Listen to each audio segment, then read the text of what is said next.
Good morning, welcome to our little channel and Rimpa's ব্লগে আপনাদেরকে স্বাগতম জানিয়ে নতুন একটা ট্রাভেল ব্লগ আপনাদের সাথে শেয়ার করতে চলেছি। সেটি হলো 15ই ফেব্রুয়ারি। আমরা সাধারণত সকালবেলায় ঘুম থেকে উঠে তাড়াতাড়ি ফ্রেশ হয়ে রেডি সেডি হয়ে হাওড়ার উদ্দেশ্যে বেরিয়ে পড়লাম। হাওড়া থেকে আমাদের ট্রেন ছিল 8:55 নাগাদ কুলি এক্সপ্রেস শান্তিনিকেতনের উদ্দেশ্যে।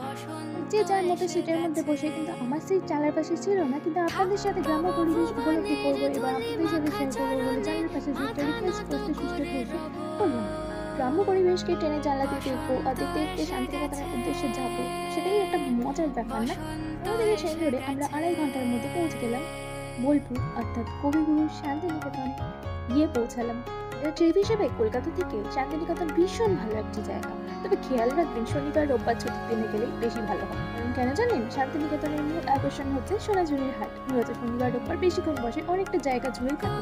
প্রত্যেক দিনই বসে, কিন্তু শনিবার রোববার বিশেষ করে অনেকটা জায়গা জুড়ে অনেকক্ষণ থাকে। আর বাঙালি মানে ঘুরতে যাওয়া মানে হচ্ছে কেনাকাটা করা। ছাড়াও ওখানে দেখতে পাবেন কবিগুরু বিশ্বভারতীর ক্যাম্পাস, সোনাঝুরির হাট, কোপাই নদী, আর রয়েছে সাঁওতালি নাচ, শাল, পলাশের বন, সবকিছু মিলে মনোমুগ্ধ হওয়া একটা পরিবেশের মধ্যে কাটালাম সারাক্ষণ। তবে বসন্তের শুরুতেই আমি বোলপুর শান্তিনিকেতনে গিয়ে কাটিয়ে ফেললাম একটা নতুন অনুগত্য, একটা স্মৃতি নিয়ে চলে এলাম। এছাড়াও বন্ধুরা, তোমাদের প্ল্যানিং কি? বসন্তের প্ল্যানিং কি বলে ফেলো আমার কমেন্ট বক্সে। তোমাদেরও তো অনেক রকম জায়গায় যাওয়ার উদ্দেশ্য থাকতেই পারে। ছাড়াও তোমাদের যদি শান্তিনিকেতনের বড় ব্লগ দেখতে হয়, তাহলে আমার চ্যানেলটিকে ফলো অ্যান্ড সাবস্ক্রাইব করে রাখো, দেখতে পেয়ে যাবে। আরো অনেক নতুন নতুন ভিডিও আসতে চলেছে আমার চ্যানেলে, তোমরা সবাই সাবস্ক্রাইব করে রেখো। এবং এছাড়াও তোমাদের জন্য একটি গোলাপি ভালোবাসার উদ্দেশ্য করে তোমাদেরকে দিয়ে দিলাম, জন্য রেখে গেলাম একটা ছোট্ট মিনি ব্লগ। প্লিজ সবাই দেখো।